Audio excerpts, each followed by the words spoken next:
Emiliano Donizi, qué lindo verte, ¿eh? Igualmente. 3 libros que nos trajiste. A ver, ¿por dónde arrancamos? ¿Por dónde arrancamos? Uno que encontré en la biblioteca de mi casa. Yo soy de Ramos Mejía. Estudiaba teatro siempre en Capital, entonces tenía 1 hora y media en Bondi. 96, 168 eran mis lugares de lectura, Claro. feroces. Me devoré cosas. Y ya no tenía nada que leer, entonces buscando algo antes de salir rápido, encontré Rosaura a las 10 de Marco de Nevi. No era esta versión, que está nuevita, no la encontré, la otra. Que seguramente se la habrán dado a algunos de mis hermanos. Yo tengo 2 hermanos más grandes en la secundaria, pues un libro muy de la secundaria. Y dije, bueno, me causó gracia el título. Lo agarré, lo puse en la mochila, lo empecé a leer. Y primero lo que me encantó es que empieza en primera persona. Es una mujer hablándole a un interlocutor desconocido, no sé a quién le habla. Y es una especie como de comedia rosa, de novela rosa. Muy de amor, encantador el personaje. Y es como un monólogo, me agarró por el lado del teatro. Era como podría ser tranquilamente un monólogo de teatro. Sí. Y me acuerdo perfectamente dónde estaba porque el colectivo pasaba por abajo de la General Paz en Liniers y de repente en el capítulo 3 cambia la persona que habla, cambia el narrador y la novela se convierte en una especie como de policial. Te das cuenta que hubo un crimen y al que le está hablando siempre fue un investigador. Entonces tuve como la sensación extrañísima a mis 15 años de que el libro cambió en mis manos, como si hubiese cobrado vida. una metamorfosis. Y capítulo a capítulo, a partir de ahí va cambiando y te va contando la misma historia desde otros lugares hasta convertirse en un policial negro. Eso me pareció fantástico, me pareció muy, muy mágico empezar como a desconfiar de los protagonistas. Y creo que me marcó de una manera medio inconsciente. Sí. Yo escribí una obra que se llama Los Monstruos hace unos años y una amiga que extraño mucho, se llama Silvina Bosco, me dijo, amigo, tu obra es una trampa. Digo, ¿por qué? Me dice, porque empieza como una comedia sobre la paternidad ácida y divertida, entonces, bueno, te identificás con los protagonistas y poquito a poquito se va convirtiendo en una tragedia. Y cuando llega el drama y cuando llega la tragedia, ya estás involucrado, ya estás metido, estás reflejado, no puedes salir de ahí. Claro. Y ahí me acordé de este libro. O sea que se conecta esa obra tuya última con los 15 años y la lectura del capítulo 3 ahí en el colectivo.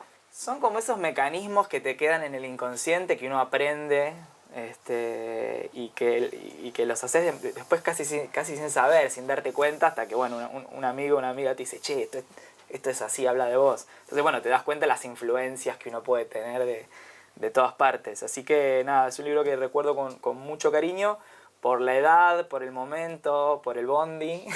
Claro. y por esta cosa de que un libro, un relato se puede transformar, puede cambiar, Exacto. puede mutar. Es una cosa viva que está en tus manos.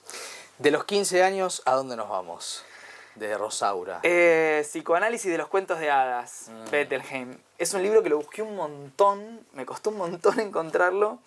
Se lo escuché recomendar a Hugo Midón en una entrevista. Mirá. Hugo ya había fallecido. Sí. Y él le pregunta, creo que era un programa que era que leen los escritores, una cosa así, y lo recomienda y lo busqué como loco, no lo encontré. Y en un viaje a Montevideo, Ajá. una librería llama Puro Cuento, dije, de casualidad. Y me hace así, ¡tú!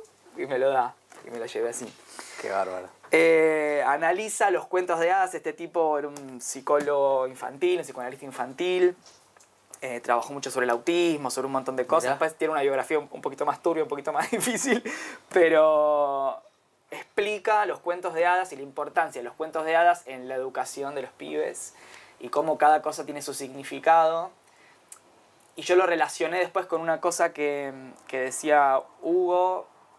Hugo dijo una frase una vez en una entrevista que me marcó a fuego, que es: pensar que el mundo de los pibes es solo color y alegría es una falacia. Claro.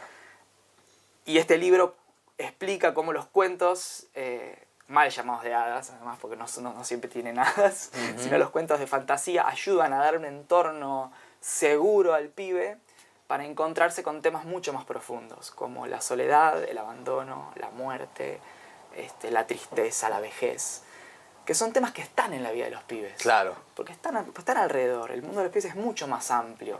Entonces darles un entorno seguro para familiarizarse, para hacerlos pensar, para no ocultarles esas cosas, sino hacerlos ingresar, tiene un valor de educación emocional muy fuerte. Y yo que trabajo mucho para las infancias en el teatro, me di cuenta de eso, de que nosotros como adultos necesitamos esos espacios en el teatro para encontrarnos con nuestros lugares más difíciles, ¿no? Un entorno seguro. Total. Para hablar de lo que nos molesta, de lo que nos intriga, de lo que no sabíamos que teníamos pendiente, ¿no? Como hacernos preguntas. No, los pibes también. No es solamente un lugar de entretenimiento. Los pibes necesitan ese espacio donde hacerse preguntas, donde salir y después preguntarle al adulto, che, este tema, ¿qué pasa? Ampliarles ese horizonte. Eso los pibes de verdad lo necesitan. Entonces no se lo podemos negar. Claro. Y no podemos reducir el teatro para las infancias al entretenimiento. Y además cuando yo pienso en teatro para infancias, pienso en el teatro para la familia, porque el pibe no va solo al teatro, va acompañado. O sea que con este libro también te marca en el sentido de la construcción más profunda de lo que son tus obras. De entender que cuando le hablamos a las infancias tenemos que tener algo honesto para decir, valioso para decir, que nos interpele a nosotros tanto como a ellos, ¿no? Es un lugar para compartir. Total. Este es un librazo. Y se nota eso en tus obras.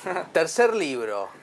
Y mirá, porque es casi una línea de tiempo. Me llegó hace muy poquito. Ajá. La Sociedad Paliativa, Chulang o Chuhan. Sí, no sé cómo Byung-Chul se Han. pronuncia. Sí. Filósofo coreano, me lo recomendó Mariela Asensio, que es una directora que quiero mucho y que tiene una potencia feroz. La Sociedad Paliativa es un libro que parece muy inofensivo porque es chiquito. Entonces dije, bueno, ¿qué puede pasar? ¿No? Siento tan chiquito. Y es una granada. Es una granada. Es un libro sin concesión que habla sobre la idea de la fobia que construimos a partir del dolor, ¿no? Tener fobia al dolor y al sufrimiento y cómo socialmente evitamos todo el tiempo el dolor. Y se mete desde lo social, lo familiar, lo espiritual, las empresas. No usa metáforas, no usa palabras rimbombantes, es tan directo. ¿Y en qué te marcó haberlo leído? Yo creo que los libros llegan a uno de una manera mágica en el momento en el que uno los necesita. Y me parece que me llega en un momento donde la vida me está desafiando un poquito a encontrarme con los lugares más dolorosos. Con amigarme con esos lugares de sufrimiento, de enfrentamiento, de ir a esos lugares más duros. Porque te explica que el sufrimiento también es cicatrización, también es callo, claro. Es el ir fortalecido, es crecer en eso. Y es evitar esta idea que se nos vende del todo se puede, del hay que ser feliz a toda costa. Sí. A veces no, a veces no. Y creo que me llega en un momento donde, no sé, donde me parece que necesito madurar en esos lugares, ¿no? Interesante. De entender que hay momentos en que no, que hay momentos tristes, hay gente que se extraña, hay miedos que uno tiene, y hay que abrazarlos, no hay que evitarlos. Así que estoy muy contento de haber recibido esto en este momento y entender eso, que tanto, no sé, un libro que te transforma a partir de las narrativas, de cómo se narra, o de qué temas se tocan, o como de los sentimientos más profundos, más evidentes, porque el sufrimiento está ahí, ¿viste? Y más evidentes, creo que es lo más lindo de la lectura, que te acompañe a lo largo de tu vida. Gracias, Emi. A vos.